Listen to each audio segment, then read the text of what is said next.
soit conduit dans la faveur de l'ordre, et puissions-nous, lorsqu'il s'achève, nous quitter dans la concorde. En cette heure du soir où le soleil décline, l'obscurité est dissipée par ta lumière divine. Les rites et les secrets du métier, de toi, suprême architecte, nous en sommes les héritiers. C'est donc, ô Éternel, en toute modestie, que nous espérons les enseigner à cet apprenti. Qui est là ?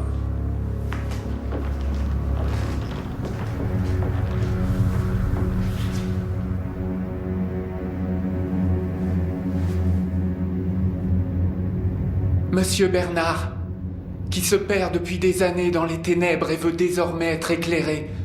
Ayant vécu tout ce temps dans l'obscurité, quel est le souhait prédominant de ton cœur? La lumière. Alors que l'on fasse voir la lumière à cet homme. De cet homme ici présent, Merci. puisses-tu entendre l'appel, et si tu l'estimes méritant, lui donner ton amour éternel, qu'il en soit ainsi. Grand architecte de l'univers, fais que ce candidat à la maçonnerie puisse dédier et consacrer sa vie à ton service. Revêt-le de ta sagesse divine pour que par les secrets de cet art, il soit capable de pénétrer les mystères de la piété. Qu'il en soit ainsi. Qu'il en soit ainsi. Je promets sincèrement de garder les secrets de l'antique franc-maçonnerie et de ne jamais en révéler aucune parcelle à quiconque. Tout ceci sans hésitation et en sachant que j'encours la peine terrible d'avoir la gorge tranchée, la langue arrachée et enterrée dans les sables de la mer à la laisse des basses eaux. Que Dieu me vienne en aide. Frère apprenti, au nom de tous les maîtres maçons et compagnons ici présents, c'est avec grand plaisir que je te souhaite la bienvenue.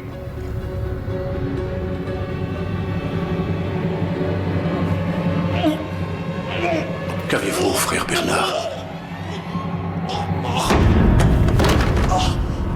Est-ce que le second surveillant est là? Bon Dieu, il ne respire plus. Il est mort. Premier surveillant. Oui, monsieur. Prévenez l'inspecteur Murdoch. Dites-lui qu'il y a peut-être eu un meurtre au temple du roi Salomon.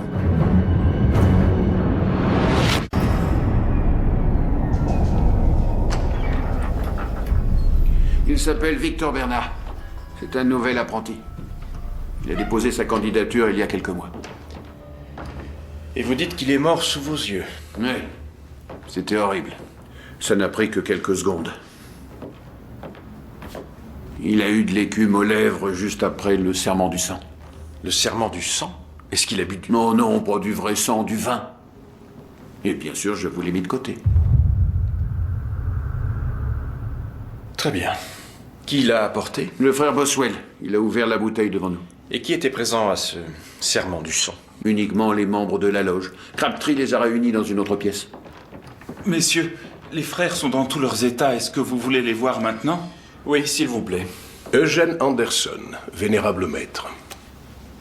Ah, vous n'êtes pas maçon. Non. Comment le savez-vous? En fait, nous avons une façon de nous saluer. Frère Anderson, voici l'inspecteur Murdoch, et je me porte garant pour lui. Je conçois que sa présence chez nous soit nécessaire, frère Brackenreed. Cependant, tout le monde ici serait plus rassuré si c'était le premier surveillant qui chapeautait cette enquête. Vous plaisantez? Non, frère Crabtree, vous veillerez au bon déroulement des investigations au sein de la loge. Georges, êtes-vous le supérieur de l'inspecteur ici? En effet, monsieur. N'importe quel frère peut atteindre les 3 premiers grades de la franc-maçonnerie de son propre chef, mais au-delà, il doit y être expressément convié. Mais encore? Les nombreux manquements du frère Brackenreed ne lui ont pas permis de l'être. À cause de son langage et d'une certaine indiscipline. Mais c'est surtout son langage qui pose problème. Non, foutaise, oui. C'est ridicule. Je suis son supérieur. Pas dans notre loge. Frère Crabtree, il se fait tard, alors si nous pouvions nous y mettre... Oui, frère Crabtree, de quelle façon voulez-vous procéder? Je pense que nous devrions faire venir le docteur Ogden, nous assurer que les frères sont coopératifs, et ensuite laisser l'inspecteur faire son travail. Très bien. J'aimerais également lui confier à mon tour l'entière responsabilité de l'enquête. Ah, oui. Excellente décision. Comme vous voudrez. Par quoi commençons-nous? Par vous, vénérable. Êtes-vous athée? Je vous demande pardon?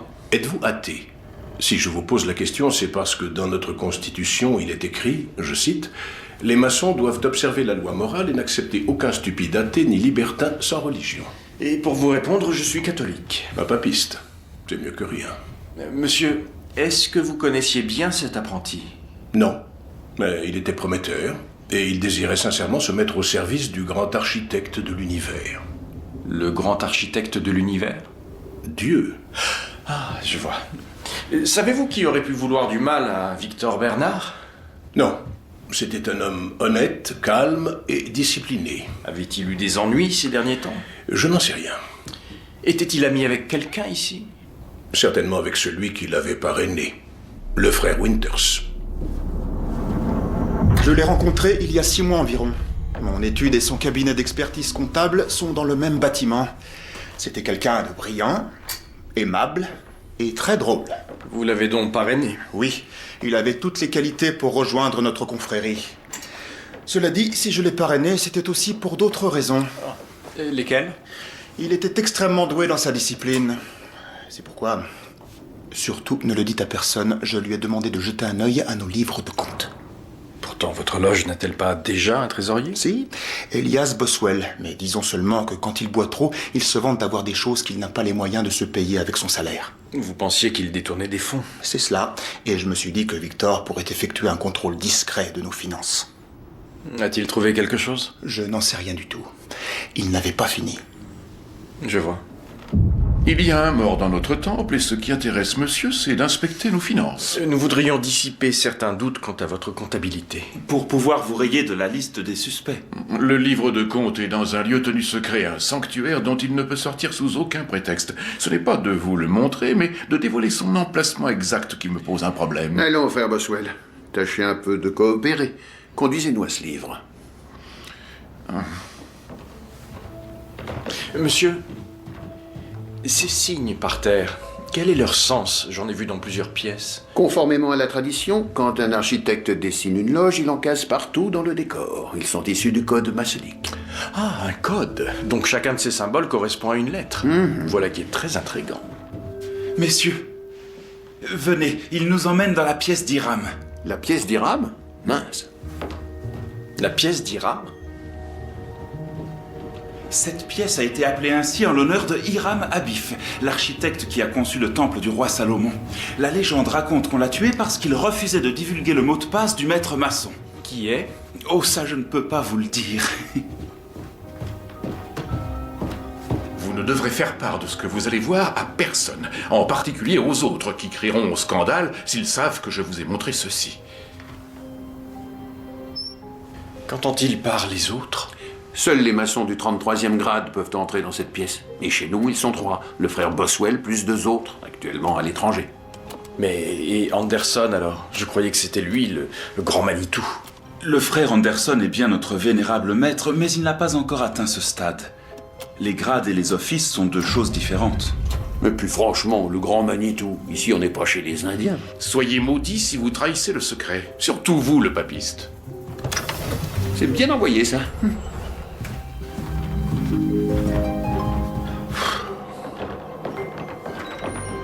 Ça alors?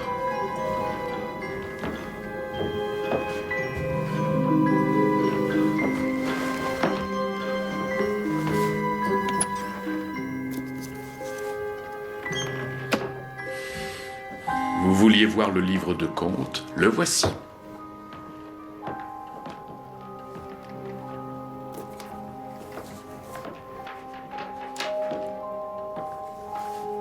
Quelques feuillets originaux de la flûte enchantée. Mozart était un esprit éclairé. C'était également un grand ami du fondateur de l'illuminisme. Mais je croyais que les illuminés étaient considérés comme des hérétiques et qu'on les avait interdits. Oui, bien sûr, il n'existe plus.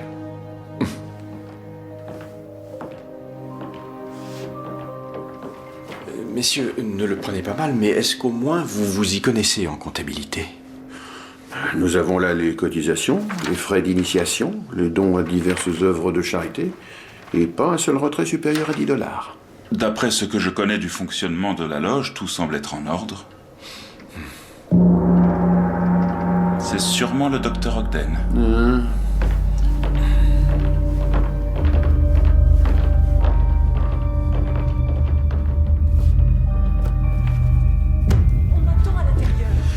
Anderson, ouvrez cette porte.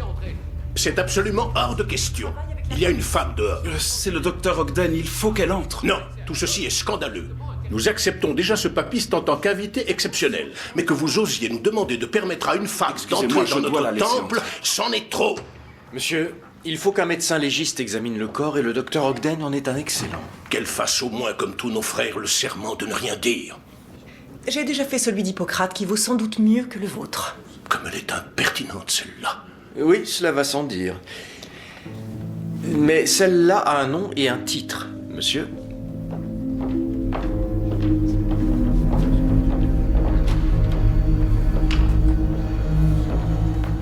Quelles sont vos premières impressions? Il est tout rouge. Il a dû faire une réaction. Mais à quoi? Sa langue est gonflée, et d'après l'écume au bord de ses lèvres, j'imagine qu'il a aussi la gorge obstruée. Il serait mort d'asphyxie alors? Oui, et je pense qu'on l'a empoisonné. Monsieur, je voulais vous dire à propos de vos frères, comme témoin, j'ai connu plus communicatif. Ce sont de braves types. Nous aidons beaucoup les bonnes œuvres. Bon, d'accord, j'avoue qu'ils en font un peu trop avec certains rituels. Oui, comme le serment du sang. Alors que pour vous, c'est normal de boire le sang du Christ tous les dimanches.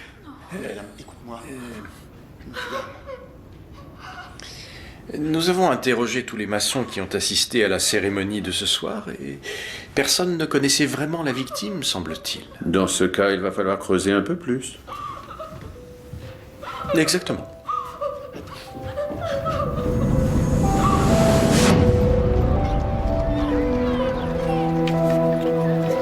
Ça y est, j'ai fait le tour des voisins de Victor Bernard. Et qu'avez-vous appris? Alors il a emménagé il y a un peu plus de 8 mois, il travaillait beaucoup, il sortait rarement de chez lui, mais tout le monde s'accorde à dire qu'il était calme, rangé et très aimable. Des amis, de la famille? On ne m'en a pas parlé, mais Higgins se renseigne. Autre détail précieux, récemment M. Bernard a laissé entendre que... il croyait avoir été pris en filature par un homme, un individu mystérieux. Ça expliquerait la fenêtre, il l'a condamné en la clouant. Les voisins ont-ils vu ce mystérieux individu? Non. Pensez-vous que ce soit le tueur? C'est possible. Combien possédez-vous de paires de chaussures, monsieur? 2. Tout comme moi. Elles viennent d'Italie. Un superbe travail de cordonnerie. Georges, reconnaissez-vous les hommes sur cette photographie? Non. Ce sont peut-être des amis de sa ville natale. Dont on ignore le nom. Avez-vous vu quelque chose qui s'ouvrirait avec cette clé? Non, monsieur. Espérons que l'inspecteur Brackenreed aura plus de chance avec son employeur. Je crains que non. Il travaillait pour le cabinet Ashner et Associés depuis environ 7 mois. Un employé modèle avec un don naturel pour les mathématiques. Laissez-moi deviner, on vous a aussi dit qu'il était calme, rangé et aimable? Oui, presque mot pour mot. Messieurs, je reviens à l'instant du bureau de l'état civil. Il n'y a aucune trace de notre homme au-delà des 8 derniers mois. Il n'est quand même pas apparu par magie. Excusez-moi, le docteur Ogden demande à vous voir tous les trois à la morgue. Et donc, vous avez du nouveau, paraît-il? En effet, comme je le soupçonnais, Victor Bernard est mort d'une intoxication. On l'a empoisonné? Son estomac ne contenait que du vin, donc il n'a pas ingéré de poison avant son initiation, et je n'ai trouvé ni perforation ni preuve qu'il aurait inhalé un gaz. Aussi passionnant que ce soit, docteur, notre présence est-elle vraiment utile? Oui, elle est même nécessaire, je dirais, car il y a un dernier élément, et non des moindres, dont je dois vous informer.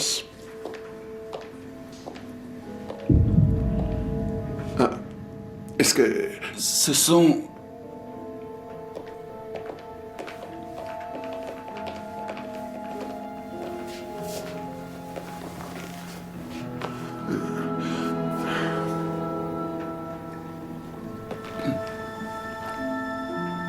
Ne me dites quand même pas que... Si, Victor Bernard était une femme, messieurs.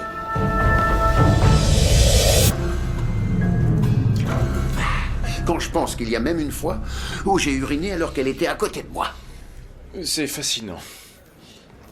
Et ce qu'il est encore plus, c'est qu'elle ne se contentait pas de se vêtir de la même façon qu'un homme, elle en vivait aussi la vie. Bon, soit, mais pourquoi? Sûrement qu'elle était cinglée. Si ça se trouve, c'était une criminelle en cavale, une évadée, ou une espionne. Crabtree, vous lisez trop de romans à sensation. Sans vouloir paraître indélicat, votre loge maçonnique est un cercle très fermé. Or, qui dit fermé dit secret. Et bien souvent, là où il y a des secrets, il y a des gens prêts à tout pour ne pas qu'on les évente. Murdoch, pour qui vous nous prenez? Qui tuera une femme sous prétexte qu'elle s'est immiscée dans une loge? Non.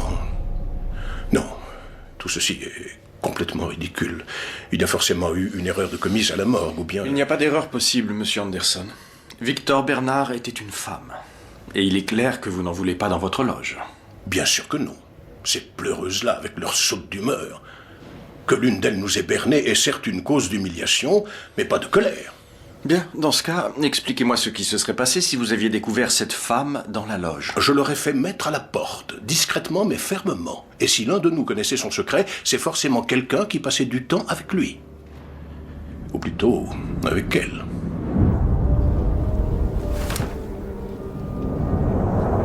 C'est à n'y rien comprendre. Lui et moi, nous nous réunissions plusieurs fois par semaine. Il venait régulièrement dîner à la maison. Et quand vous étiez ensemble, vous ne l'avez suspecté à aucun moment d'être une femme. Non, non, jamais. Vous dites que vous invitiez souvent Victor à dîner. Votre femme aurait pu le flairer sans vous en parler. Non, Myriam et moi, nous disons tout. Tout. Peut-être avez-vous découvert son secret et vous êtes-vous senti trahi. Après tout, vous étiez ami avec un homme qui était en fait une femme. Bon sang, je viens de perdre quelqu'un qui m'était cher. Comment est... Pas moi. Je n'aurais pas... Apparemment, quelqu'un la surveillait. Vous le saviez? Non. Il semble que je ne savais pas grand-chose. Que cherchons-nous au juste? Nous devons regarder les choses d'un œil neuf. En enquêtant sur le meurtre de Victor, l'homme, nous avons pu omettre un détail concernant Victor, la femme. Je sais ce que nous avons négligé. Quoi donc? Les chaussures. Ce n'est pas le fait qu'elles soient luxueuses, mais leur nombre impressionnant. Ma petite cousine de 16 ans, Penny, est obsédée par ça. Elle en veut toujours de nouvelles. Je pense que toutes les femmes partagent cette étrange fascination. Vous exagérez un peu, vous ne croyez pas? Oh que non. Attendez. Quelque chose a changé.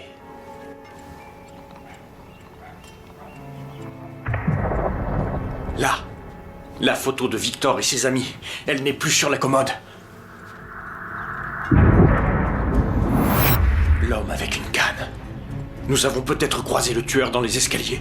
Dépêchons-nous.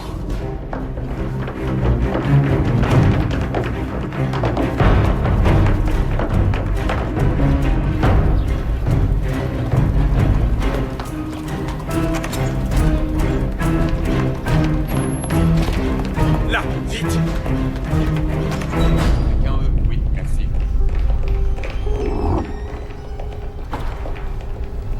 Georges, prenez le corridor, j'inspecte ce côté-ci. À vos ordres.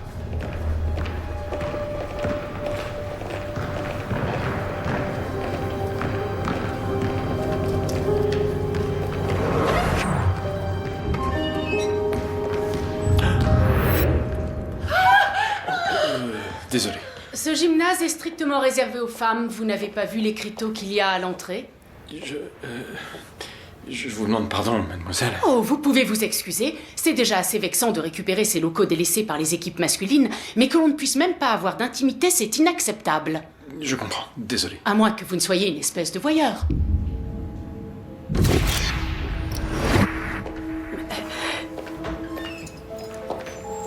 Ah, vous êtes là. Aucune trace de notre... Mesdames. Ne vous gênez pas, surtout. Venez voir, Georges. Excusez-nous, ça ne prendra qu'une minute. Ah, le casier de Victor Bernard, sans doute. Oui. Le code maçonnique. Pourquoi l'a-t-elle noté? Attendez. Ces œuvres de charité, ce sont celles pour qui notre loge récolte des fonds. Je crois que c'est le contrôle dont parlait le frère Winters. Oui, il semblerait que Victor, ou plutôt celle qui se faisait passer pour lui, ait comparé les comptes de la loge à ceux de toutes ses œuvres de charité. Il faut demander à Higgins de trouver un maximum de renseignements sur votre trésorier, monsieur Boswell. S'il vous plaît, messieurs. Ces affaires appartiennent à quelqu'un. Je sais, Seulement leur propriétaire est morte. Elle s'appelait Grace Reed. Est-ce que vous savez qu'elle est morte dans une loge maçonnique, entièrement vêtue comme un homme? Oui, c'est étrange. Et à part le fait qu'elle ait joué dans cette équipe de basketball féminin, le reste du temps, elle vivait dans la peau d'un homme. La peau d'un homme. Elle se sentait également menacée par un individu que nous avons suivi jusque dans ce bâtiment. L'une d'entre vous saurait-elle de qui il s'agit? Non. Vous jouiez au basketball ensemble et pourtant vous ne pouvez rien me dire de plus sur elle. Inspecteur, je suis désolée, mais au-delà de ces murs, personne ne savait comment elle occupait son temps. Et pas une ne dit la vérité. Donc, si j'ai bien compris, on a assassiné un homme dans notre loge, seulement c'était en fait une femme qui faisait partie d'une équipe de basketball dont vous soupçonnez les membres de mentir. Et le seul lien entre tous ces éléments, c'est un inconnu avec une canne. Et un bouc aussi. C'est compliqué à démêler. Compliqué? Compliqué? Vous voulez dire que ça n'a ni queue ni tête? Si ces joueuses de basketball savent quelque chose, il faut les ramener au poste, leur flanquer la trouille, et là, elles vont causer. Je crois qu'une approche plus subtile augmenterait nos chances de succès. Nous pourrions envoyer un espion dans leur équipe. Excellente idée. Mais qui?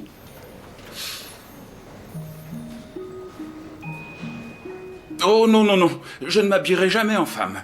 Jamais plus, du moins. Bonsoir, messieurs. William, je vous ai apporté de quoi faire une recherche de toxines dans le vin. Julia, est-ce que vous savez jouer au basketball? Mais, eh bien oui, j'en ai déjà fait, mais pourquoi cette question?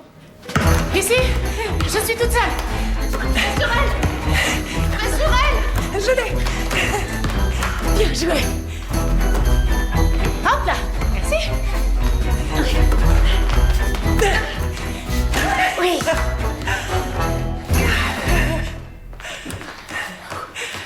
Oh, bravo, vous êtes très douée. J'ai passé mon enfance entourée d'une bande de garçons, je n'ai aucun mérite. Une chance qu'on vous ait rencontré. C'est reparti. Allez-y.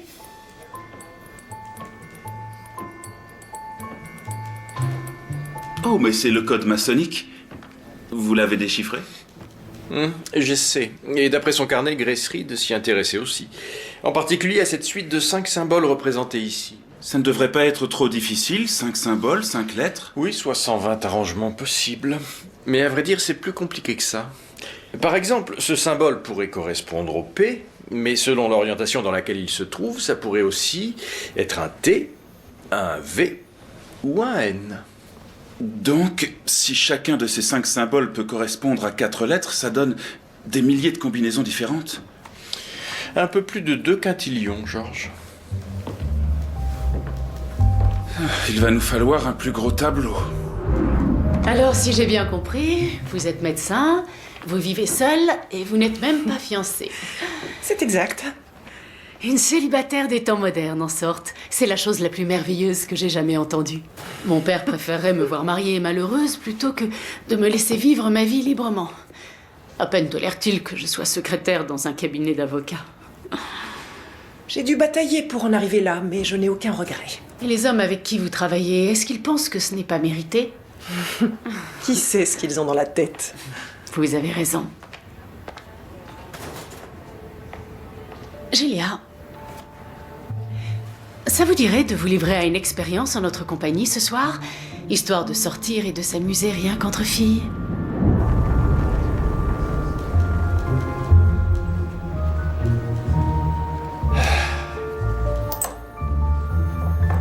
Toujours pas de résultat? Non, j'ai cherché toutes les toxines possibles et imaginables, mais ce vin n'en contient aucune. Et de votre côté, est-ce que ça avance? Non, pas plus que vous. Si la bouteille a été manipulée, il n'en reste aucune trace. Pourtant, cette femme a été empoisonnée. Mais comment? Et avec quoi? Monsieur, un message du docteur Ogden. Nous devons la retrouver à l'Albany Club sur Colborne Street.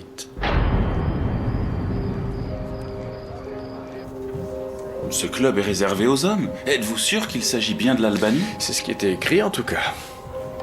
Bonsoir, le docteur Ogden nous attend.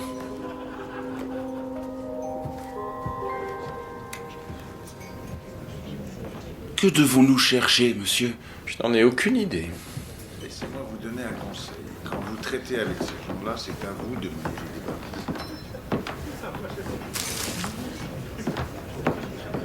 Vous devrez écouter. Garçon, oui, un verre pour mon ami. Vous avez du feu. Non, désolé.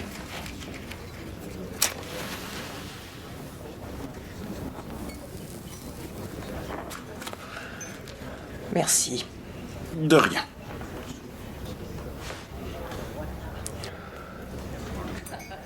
Julia, vous ressemblez à un homme, docteur. Un homme, mais en plus joli. J'étais loin de me douter que vos costumes étaient aussi confortables que ça. Est-ce que c'est agréable de ne pas avoir de corset? Julia, je peux savoir ce que vous fabriquez ici? Vous vouliez connaître les secrets de l'équipe de basketball. Et alors? Regardez autour de vous.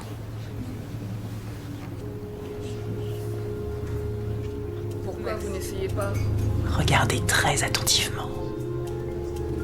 Une plainte, franchement, c'est le cas de mes soucis. Reconnaissez-vous les hommes sur cette photographie?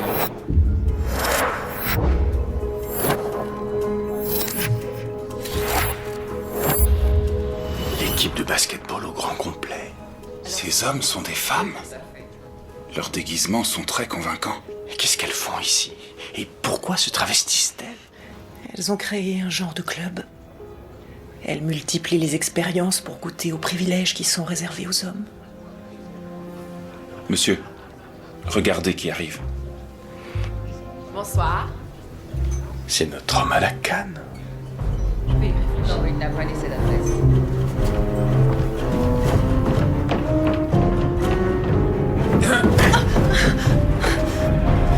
Non, ça suffit.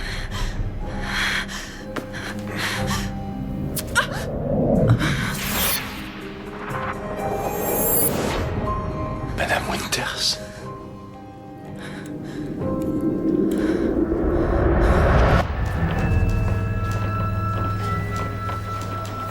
Veuillez me suivre, Madame Winters. Où l'emmenez-vous? Les autres, asseyez-vous ici. J'ai des questions à vous poser concernant le meurtre de Grace Reed. Docteur, Oui, inspecteur. je voudrais vous parler en privé. Ah, vous aussi, Murdoch. Julia? Vous nous avez trahis. C'est évident. Soit elles sont coupables de cet assassinat, soit elles y ont participé. À l'intérieur de votre loge, je ne vois pas en quoi c'est évident. Elles ont menti quand même. Et elles étaient effrayées. Elles ont toutes un mari, un père ou bien encore une mère qui les renierait si elles apprenaient ça. Personnellement, j'ai du mal à comprendre. La Ligue de Tempérance, le mouvement pour le droit de vote, les féministes. Et maintenant ça? Comme si se déguiser en homme suffisait à en devenir un. Elles ne veulent pas devenir des hommes, seulement qu'on les traite comme tels. Ah oui. Elles n'ont pas la moindre idée de ce que ça implique. Croyez-moi, ma chérie, elles ne feraient pas le poids.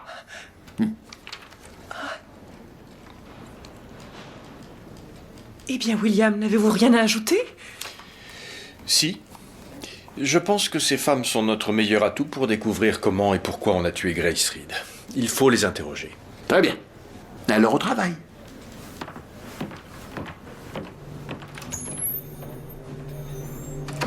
N'avez-vous donc aucun avis sur le sujet? Bien sûr que si. Quelle question? Alors pourquoi n'avoir rien dit?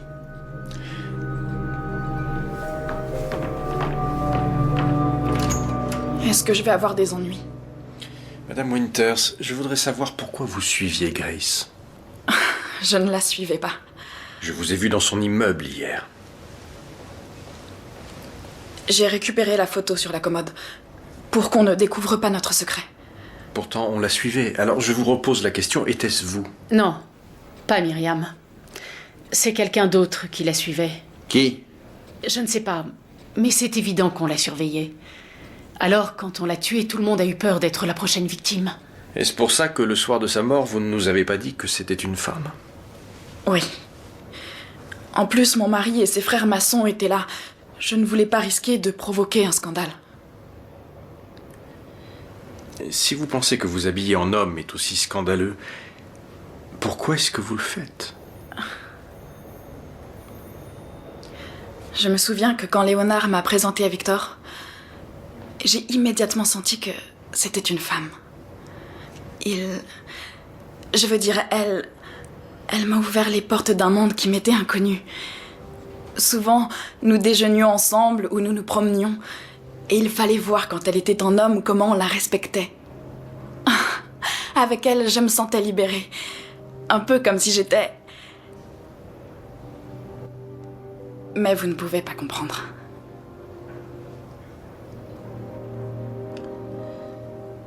Aviez-vous également le désir de vivre comme un homme? Mon Dieu, non, quelle idée. Dans le groupe, seul Victor prenait ça au sérieux.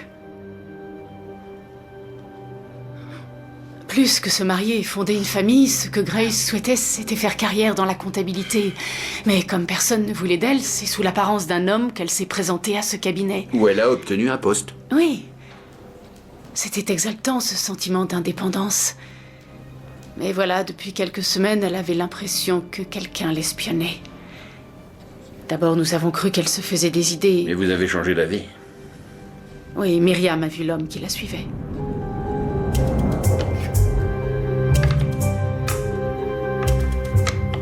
Nous déjeunions en terrasse quand Victor me l'a montré. L'aviez-vous déjà vu? Non, mais je me souviens bien de lui car elle l'a repéré juste avant qu'elle ait sa crise. Quelle crise? C'était terrifiant. Victor venait à peine de prendre une bouchée de mon dessert quand tout à coup, son visage est devenu tout rouge et elle a cessé de respirer pendant quelques secondes. Est-ce que cet homme aurait pu glisser quelque chose dedans? Je ne vois pas comment ni pourquoi. Il est arrivé après nous et c'est dans mon assiette que Victor s'est servi. Voilà, il ressemblait à ça. J'exige de voir ma femme, Myriam. Léonard, vous permettez? Une toute dernière question, Madame Winters. Ce dessert auquel Grace a goûté, c'était quoi? Une gaufrette avec de la glace à la vanille, agrémentée de macarons et de cacahuètes. Enfin, je crois. Très bien, merci.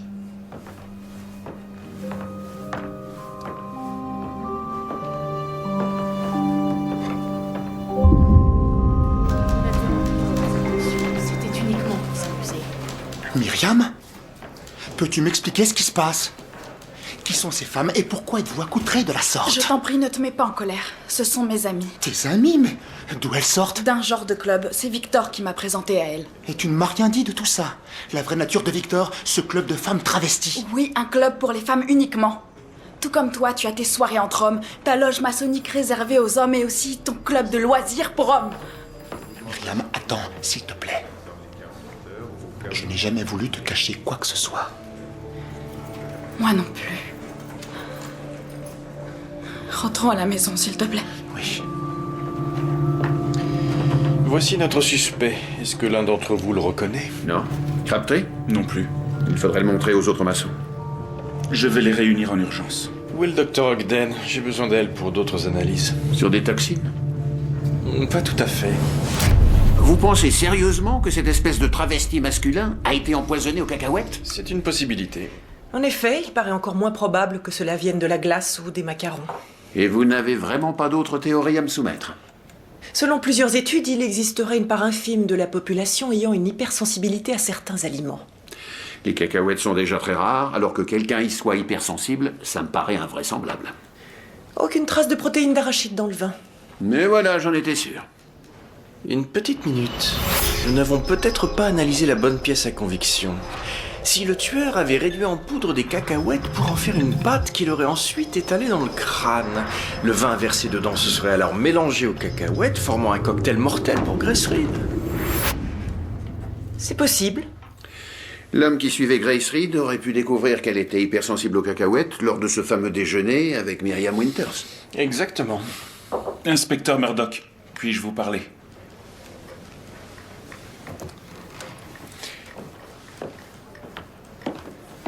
Qu'y a-t-il, George? Higgins a mené son enquête sur Boswell, et ce n'est pas un mais 3 comptes en banque qu'il a. Il possède également un coffre-fort dans lequel il fait des dépôts après chaque gala de charité.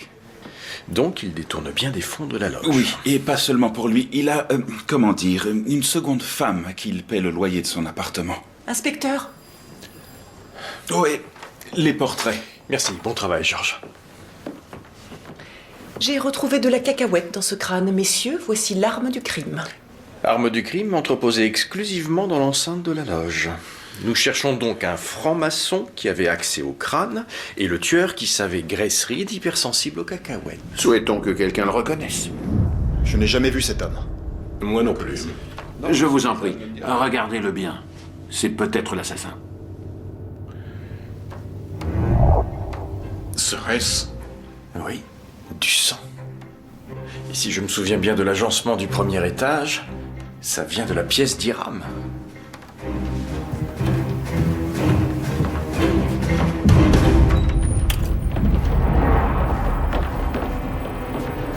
Notre moralité est mise à l'épreuve. Le grand architecte de l'univers réclame vengeance. Anderson, bouclez-la! S'il vous plaît, messieurs, reculez.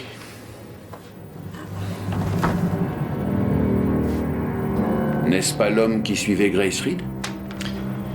J'ai l'impression que si. On a le tueur, alors. Il faut croire.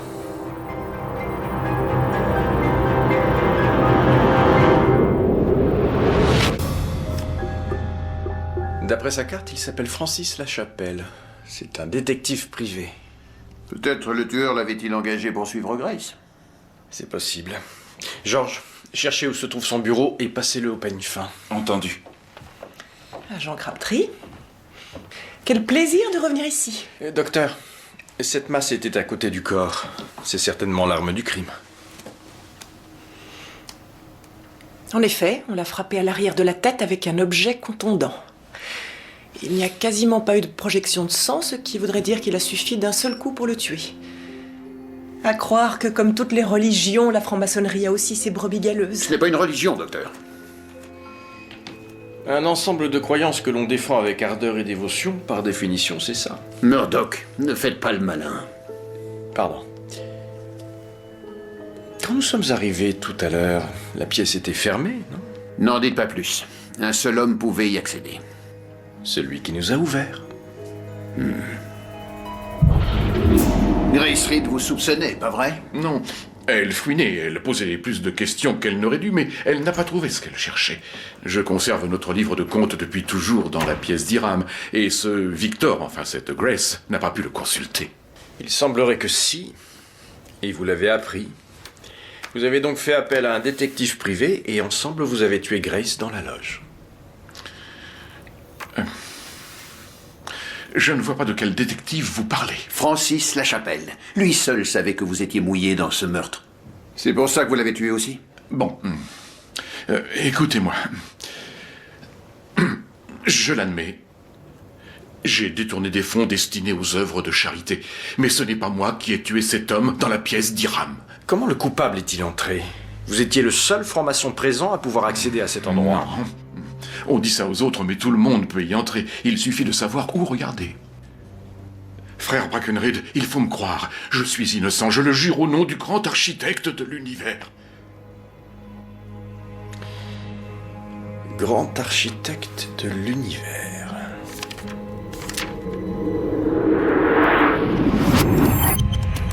La combinaison de la porte est écrite par terre dans le temple, en code maçonnique. GADLU, c'est l'acronyme de Grand Architecte de l'Univers. Grace Reed a découvert la combinaison en déchiffrant le code maçonnique. Oui. Je vous avoue qu'il n'est pas des plus complexes. Si elle a réussi à entrer dans la pièce, tout le monde aurait pu le faire. Y compris Anderson. S'il l'a soupçonné, il a pu engager Lachapelle pour confirmer ses doutes avant de la tuer. Et le tuer lui aussi pour ne pas qu'il parle. Nous sommes en train de tourner en rond. Ah, parfait, Georges. Est-ce là tout ce qu'il y avait dans le bureau de Lachapelle? Oui, monsieur. Seulement, on nous a devancés. Tous les tiroirs de son classeur étaient ouverts. Donc, si des documents prouvaient qu'il menait effectivement une enquête sur Victor... Quelqu'un les a sans doute volés. En revanche, j'ai trouvé cette boîte de négatifs. Elle était enfouie tout au fond d'un autre meuble.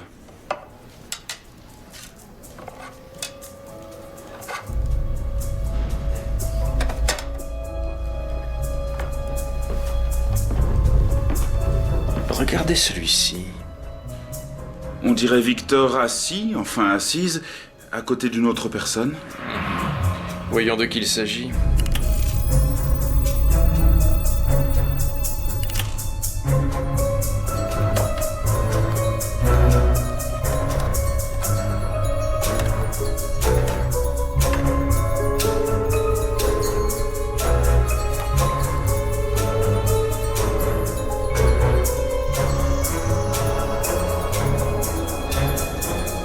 C'est bien Grace Reed, monsieur. Avec Myriam Winters. Non, c'est Victor avec Myriam Winters. Et je pense savoir qui est notre empoisonneur. Tout ce qu'il nous reste à faire, c'est lui tendre un piège. Vous n'envisagez tout de même pas de fracturer la porte de la pièce d'Hiram, frère Crabtree? C'est très embarrassant, mais voyez-vous, nous avons oublié une preuve matérielle à l'intérieur et le frère Boswell n'est pas vraiment disposé à nous donner la combinaison. Quel genre de preuve matérielle? L'arme du crime. Ne pouvez-vous pas convaincre Boswell? Entrer par effraction dans une pièce de la loge serait outrageant, encore plus dans celle d'Hiram. Quand voulez-vous faire ça? Demain à la première heure. Je vois très bien le dilemme auquel vous faites face. Tout ceci ne me plaît guère. Ça nous aiderait à attraper l'assassin. Très bien, vous avez ma permission.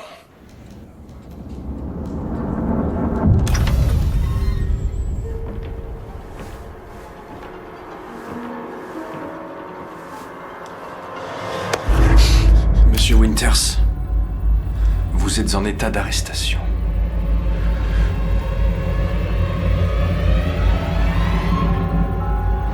Comment avez-vous compris?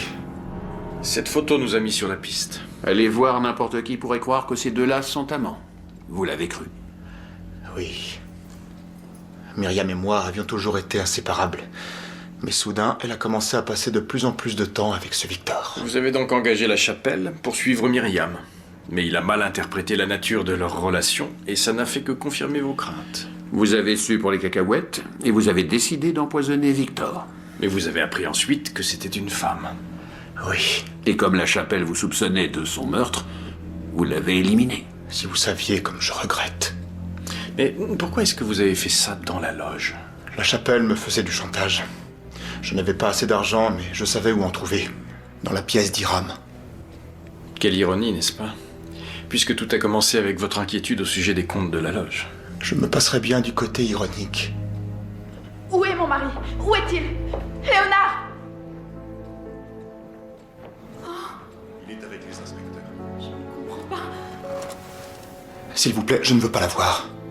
Je préfère ne pas être présent au moment où elle apprendra ce que j'ai fait.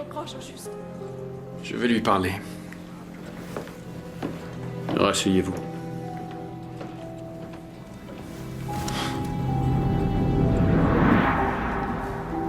Comment Léonard a-t-il pu penser que j'avais une liaison avec Victor? Il était à 1000 lieues de se douter que c'était en réalité une femme.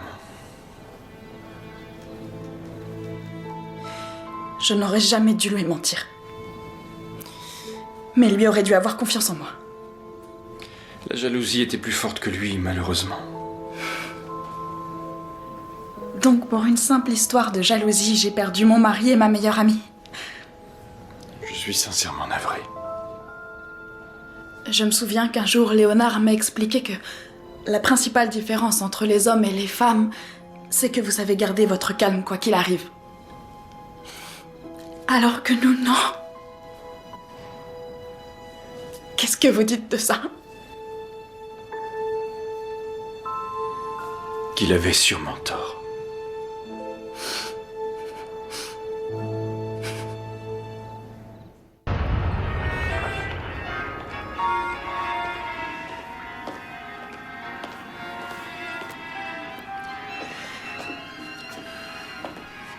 Je vous dérange peut-être? Non, j'étais en train de me cultiver. Je me suis intéressée de plus près à ces histoires d'hypersensibilité aux aliments. Il a été prouvé que pour certaines personnes, les cacahuètes sont extrêmement nocives. C'est fascinant.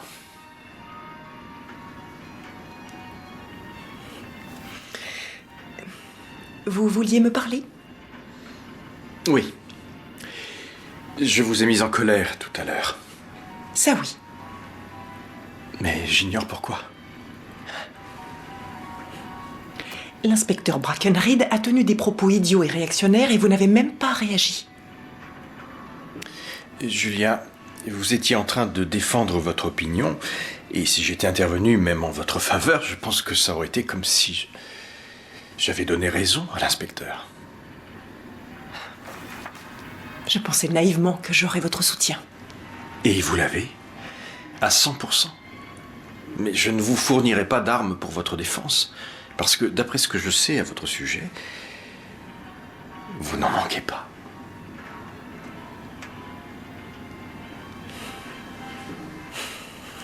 rationalisme est agaçant. Un peu charmant aussi, peut-être? Un petit peu, oui. Je préfère ça. Est-ce que vous pourriez m'en dire un peu plus sur cette hypersensibilité aux aliments? Bien sûr. Mais avant cela, j'exige que vous m'embrassiez comme un homme.